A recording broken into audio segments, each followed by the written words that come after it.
కోల్కతాలో నివసించే పూజా Singh July 29, 2019న event management పని మీద బెంగళూరుకి వస్తుంది. కానీ ఆ మరుసటి రోజు అనుమానాస్పద రీతిలో ఆమె కనిపించకుండా పోతుంది. మిస్సింగ్ రిపోర్ట్ ఫైల్ చేసిన తర్వాత పూజ గురించి వెతకడం ప్రారంభిస్తారు. తర్వాత పోలీసులు బయటపెట్టిన సమాచారం విన్న అందరూ షాక్కి గురవుతారు.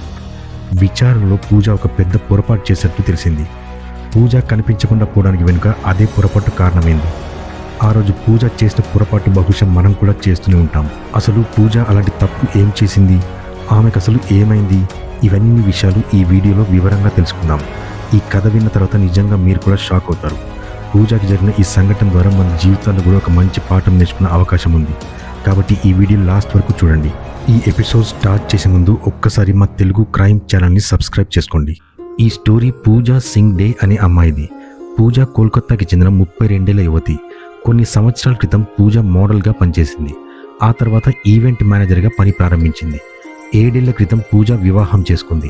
భర్తతో కోల్కతాలోనే నివసించేది. 2019 జూలై 29 రోజు పని మీద పూజ బెంగళూరు రావాల్సి వచ్చింది. బెంగళూరులోని పరప్పన అగ్రహార అనే ప్లేస్లోని ఒక హోటల్లో ఆమె ఈవెంట్ ఉంది. షెడ్యూల్ ప్రకారం జూలై 29న కోల్కతా నుండి బెంగళూరు కెంపెగౌడ ఇంటర్నేషనల్ ఎయిర్పోర్ట్కి విమానంలో వెళ్తుంది. అక్కడ నుండి ఓలా క్యాబ్ బుక్ చేసుకుని హోటల్కు చేరుకుంటుంది. హోటల్కి వెళ్తున్నప్పుడు దారిలో డ్రైవర్తో కొద్దిసేపు మాట్లాడుతుంది. ఆ సమయంలో డ్రైవర్ ప్రవర్తన పూజకి నచ్చుతుంది. అలా మాట్లాడుకుంటూ హోటల్కి చేరుకుంటారు.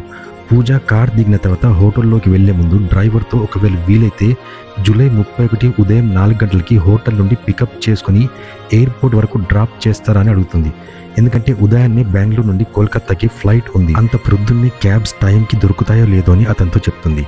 ఆ మాట విన్న తర్వాత డ్రైవర్ 1200 రూపాయలకు ఓకే అని చెప్పి వెళ్ళిపోతాడు.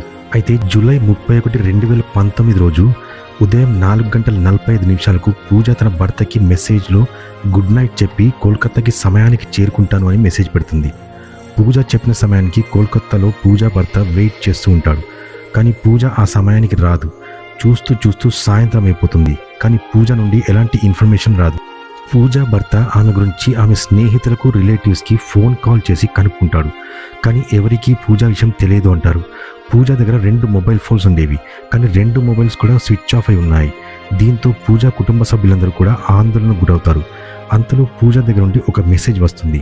అందులో I'm in Hyderabad, some emergency, need cash అని మెసేజ్ చేస్తుంది. ఆ తర్వాత ఇంకో మెసేజ్లో పూజ 5 లక్షలు పంపమని చెప్తుంది. ఆ మెసేజ్ చూసి ఆమె హస్బెండ్ వెంటనే పూజకి కాల్ చేయడానికి ట్రై చేస్తాడు. కానీ ఫోన్ స్విచ్ ఆఫ్ ఉంటుంది. కొంతసేపు వెయిట్ చేసిన తర్వాత అమౌంట్ కావాలంటే ఇప్పుడే ఫోన్లో మాట్లాడు అని మెసేజ్ పంపుతాడు. కానీ ఆ మెసేజ్కి ఎలాంటి ఆన్సర్ రాదు. ఆ తర్వాత మెసేజ్ కూడా రావడం ఆగిపోతాయి. డబ్బు కోసం మెసేజ్ రావడంపై పూజ భర్త ఆందోళన చెందుతాడు. వెంటనే న్యూ టౌన్ పోలీస్ స్టేషన్కి వెళ్ళి మిస్సింగ్ రిపోర్ట్ ఫైల్ చేస్తాడు. ఆ సమయంలో డబ్బు కోసం వచ్చిన మెసేజ్ కూడా పోలీసులకు చూపిస్తాడు. కోల్కతా పోలీసులు మిస్సింగ్ రిపోర్ట్ నమోదు చేసుకుంటారు. కానీ ఎలాంటి చర్య తీసుకోరు. కొన్ని రోజులు గడిచిపోతాయి. కుటుంబానికి పోలీసుల దగ్గర నుంచి ఎలాంటి సమాచారం అందదు.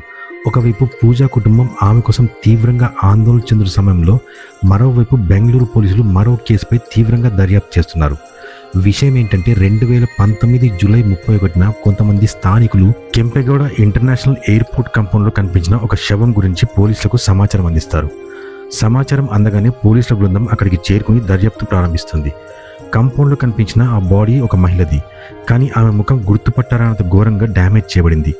ఆ బాడీని గుర్తించడానికి సహాయపడేలా అక్కడ ఎలాంటి డాక్యుమెంట్స్ కూడా కనపడలేదు. అది ఎవరి బాడీయో గుర్తుపట్టడానికి పోలీసులు ఆమె శరీర వివరాలను అన్ని పోలీస్ స్టేషన్స్కి పంపిస్తారు. అలాగే వివిధ స్టేషన్లో మిస్సింగ్ అయిన రిపోర్ట్స్ని కూడా తెప్పిస్తారు. అందులో ఉన్న వివరాలతో ఈ మహిళను గుర్తించేందుకు ప్రయత్నిస్తారు. కానీ వారు చేసిన ప్రయత్నాలు ఏవీ ఫలించవు. ఆ మహిళ గురించి ఏ విషయాలు కూడా తెలియరావు. చాలా రోజుల వరకు ఆ మహిళ ఎవరు గుర్తించబడకపోవడంతో పోస్టుమార్టం తర్వాత న్యాయపరమైన ప్రక్రియలు అనుసరించి ఆ శవాన్ని పూర్తి గౌరవంతో పోలీసుల పర్యవేక్షణలో అంతిమ సంస్కారాలు చేస్తారు. ఆ మహిళ శవం దగ్గర దొరికిన వస్తువులను సేకరించి భద్రపరుస్తారు. అంతిమ సంస్కారాల ముందు ఆ మహిళ మీద ఉన్న టాటూలను కూడా ఫోటో తీసుకుంటారు.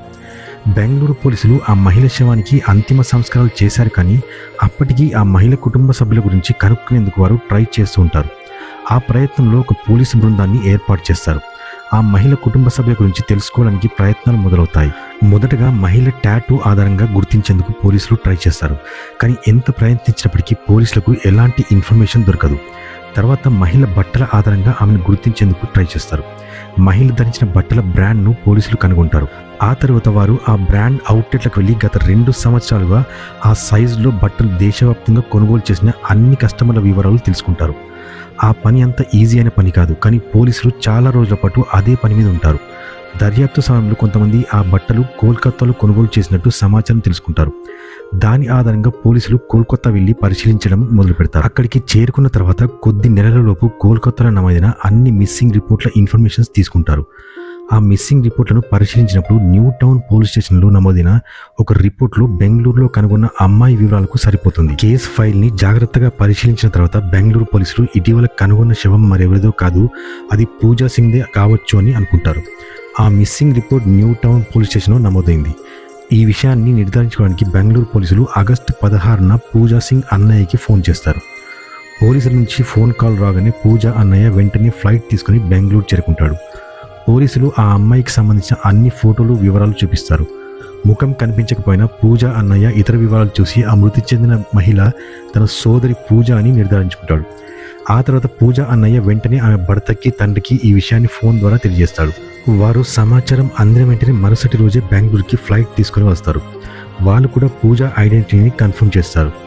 దర్యాప్తు సమయంలో కోల్కతా పోలీసుల నిర్లక్ష్యం బయటపడుతుంది. పూజ మిస్ అయిన వెంటనే పూజా భర్త కోల్కతా పోలీస్ స్టేషన్లో మిస్సింగ్ రిపోర్ట్ నమోదు చేశాడు. ఆమె బెంగళూరు వెళ్ళిన విషయాన్ని కూడా పేర్కొన్నాడు. కోల్కతా పోలీసులు వెంటనే ఆ మిస్సింగ్ రిపోర్ట్ని బెంగళూరు పోలీసులకు సమాచారం ఇవ్వాల్సి ఉంది, కానీ కేసు నమోదు చేసిన తర్వాత కోల్కతా పోలీసులు ఫైల్ను పక్కకు పెట్టేస్తారు. బెంగళూరు పోలీసుల కృషి వల్లే పూజా కుటుంబానికి ఆమెకు జరిగిన అన్యాయం తెలిసి వచ్చింది. పోలీసులకు ఆ మహిళ కుటుంబ సభ్యుల గురించి వివరాలు తెలిసినాయి, కానీ పోలీసుల ముందున్న పెద్ద సవాల్ ఏంటంటే ఆ మహిళను చంపిన వారెవరో తెలియాలి. పూజ ఈమెయిల్ యాక్సెస్ ఆమె భర్త దగ్గర కూడా ఉంది. ఆ ఈమెయిల్ యాక్సెస్ ద్వారా బెంగళూరు పోలీసులకు తెలిసింది ఏంటంటే పూజ బెంగళూరులో ల్యాండింగ్ అయిన తర్వాత హోటల్కి వెళ్లే ముందు ఒక ఓలా క్యాబ్ని బుక్ చేసుకుంటుంది. అయితే పోలీసులు ఇప్పుడు ఆ ఓలా క్యాబ్ను ట్రాక్ చేయడానికి ప్రయత్నిస్తారు. పూజ చేసిన బుకింగ్ తర్వాత ఆ ఓలా క్యాబ్ మళ్ళీ ఏ బుకింగ్ స్వీకరించలేదు. అంటే గత 17-18 రోజుల నుంచి ఆ క్యాబ్ మళ్ళీ బుక్ కాలేదు అని తెలిసింది. వివరాలు తెలుసుకున్న తర్వాత ఆ కార్ డ్రైవర్ హెచ్ఎం నగేష్ అనే 22 యువకుడు అని తెలుసుకున్నారు. పోలీసులు ఇప్పుడు మొబైల్ నంబర్ ద్వారా నగేష్ను ట్రాక్ చేయడానికి ప్రయత్నిస్తున్నారు. ట్రాక్ చేసినప్పుడు పోలీసులకు ఒక షాకింగ్ ఇన్ఫర్మేషన్ తెలుస్తుంది. పూజా భర్తకు డబ్బు డిమాండ్ చేసే మెసేజ్ వచ్చినప్పుడు పూజా మొబైల్ మరియు నగేష్ మొబైల్ లొకేషన్స్ ఒకే చోట ఉండడం గుర్తిస్తారు. ఈ సమాచారం అందగానే పోలీసులు ఓలా క్యాబ్ డ్రైవర్ నగేష్ కోసం వెతకడం ప్రారంభిస్తారు. కొద్ది సమయంలోనే నగేష్ను పోలీస్ కస్టడీలోకి తీసుకుంటారు.